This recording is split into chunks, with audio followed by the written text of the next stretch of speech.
ঘটনাটি গোঘাট থানা এলাকায় ঘটেছে। অবৈধ সম্পর্কের জেরে নিজের স্বামীকে খুন। খবর পাই যে বিশ্বজিৎ দাসের ছেলে বরুণ দাস মিসিং হয়ে যায়। সেই মর্মে আমরা একটা মিসিং ডায়েরি হয় এবং 6 তারিখ 6:30 নাগাদ আমাদের বরুণ দাসের মৃতদেহ পাওয়া যায় রাজগ্রাম বড়পুকুরের নর্থ ইস্ট পোর্শনে একটা ঝোপের কাছ থেকে।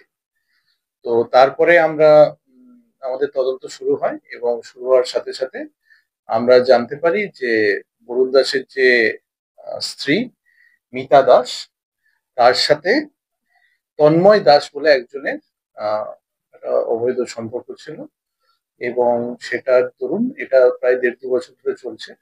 তার দরুন এর একটা সংসারে একটা মনোমালিন্যের জায়গা ছিল এবং সেটা থেকে এই মনোমালিন্যটা যখন প্রচন্ড আকারে বৃদ্ধি পায় তখন একটা মদ খেয়ে গালাগালি এইসব চলত। তারপর থেকে হয় কি এই বরুণ দাসকে সরিয়ে দেওয়ার চিন্তা ভাবনা করে, প্রাথমিক জিজ্ঞাসাবাদে যেটা বেরিয়ে আসছে। এবং এই পুরো প্রক্রিয়াটার এই ঘটনার পুরো সত্যাসত্যটা কিছুটা রিভিলড হয় হচ্ছে বরুণ দাসের মেয়ে এবং মিতা দাসের মেয়ে তাদের কাছে। সেটা আমরা পরে জানতে পারি, যেটা কোলাবোরেট করে। এবং যে তন্ময় দাস, তাকে আমরা নিয়ে আসি এবং সে প্রাথমিক জিজ্ঞাসাবাদে স্বীকার করেছে সেই ঘটনার সাথে যুক্ত।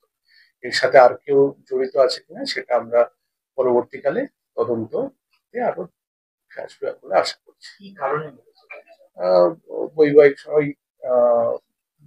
বিবাহ বহির্ভূত সম্পর্কের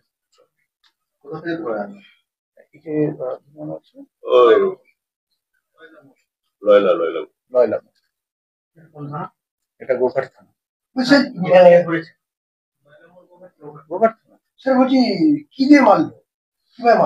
যেটা প্রাথমিক জিজ্ঞাসাবাদে উঠে আসছে যেটা হচ্ছে যে শ্বাসরোধ করে মেরেছে মুখে চাপা দিয়ে। কোন জায়গায় মেরেছে? ওই রাজগ্রাম, ওই পুকুরের।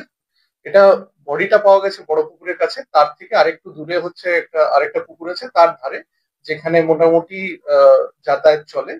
ওইখানে যে ডিসিজড তাকে ডাকে হচ্ছে যে অ্যাকিউজড, মদ খেতে ডাকে এবং যে ডিসিজ তাকে প্রচুর পরিমাণে মদ খাওয়ানো হয় এবং তার বাহ্যিক জ্ঞান সেরকম ছিল না বলেই আমরা জানতে পেরেছি। তারপরে তাকে শ্বাসরোধ এবং তার বডিটাকে তারপর টেনে নিয়ে যাওয়া হয় কিছুটা দূরে বড় পুকুর, সেখানে ঝোপঝাড় আছে, সেখানেই মানে সচরাচর কেউ যায় না ওইখানে। ওটা আমরা আরো আপাতত যেটা জানতে পারছি একজন ইনি ছিলেন, আর সাথে আরো অনেকে ছিল হয়তো, সেটা আমরা আরো জানতে পারবো আশা করি। যাকে অ্যারেস্ট করেছে বিবাহিত তন্ময় দাস। এবং এর সাথে সাথে যেটা আমরা জানতে পারি আরো যে যখন মারা হচ্ছিল, যখন এই শ্বাসরোধ করা হচ্ছিল, সেই সময় তন্ময় দাস এবং মিতা দাসের ওরা অন কল ছিল, ফোনে তখন যোগাযোগ ছিল এবং তার সাথে সাথে বলে যে পথের কাঁটা সরিয়ে দেওয়া হবে। হ্যাঁ, কাছাকাছি। হ্যাঁ, ওটাই যে পথের কাঁটা সরিয়ে দেওয়া হচ্ছে। এবং পরবর্তীকালে মেয়েকেও বলা হয়, মিতা দাস বলে তার মেয়েকে যে এই ব্যাপারে কাউকে কিছু না জানাতে, নাহলে তাকেও শেষ করে দেয়।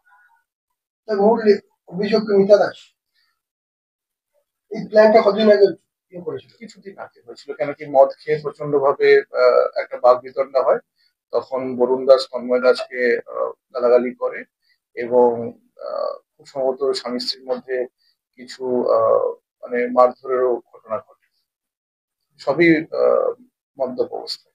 ত্রিকোণ প্রেমের জেরে প্রথম পক্ষকে একদম এবং এদের প্রচুর বিবাহ বহির্ভূত প্রচুর সম্পর্ক ছিল দুজনের, একাধিক যেটুকু আমরা প্রাথমিকভাবে জানতে পারছি। দুজনকেই গ্রেপ্তার করা হয়েছে। নাম যদি বলেন। একজনের নাম হচ্ছে আমাদের মিতা দাস, যিনি হচ্ছেন ডিসিজড এর ওয়াইফ। আরেকজন হচ্ছে তন্ময় দাস, তাপস দাস ওরফে তন্ময় দাস। মৃত ব্যক্তির নাম হচ্ছে বরুণ দাস। এই তাপস দাস কি করতেন, পেশায় কি ছিলেন? পেশায় আমরা রাজমিস্ত্রির কাজ করি। দুজনে রাজমিস্ত্রি কাজ করে। রাজমিস্ত্রির কাজ, দুজনে দুজনকে চিনতো, ডিসিজড এবং অ্যাকিউজড। পরিবারের লোক অভিযোগ করছে যে এনার সাথে আরেকজন কোনো ব্যক্তি ছিলেন। হ্যাঁ হ্যাঁ, ওটা আমরা আরো আরো তদন্ত যেরকম এগোতে থাকবে, আমরা যতক্ষণ না কংক্রিট কোনো এভিডেন্স পাচ্ছি ততক্ষণ তো কিছু বলার মতন জায়গায় নেই। ঠিক আছে।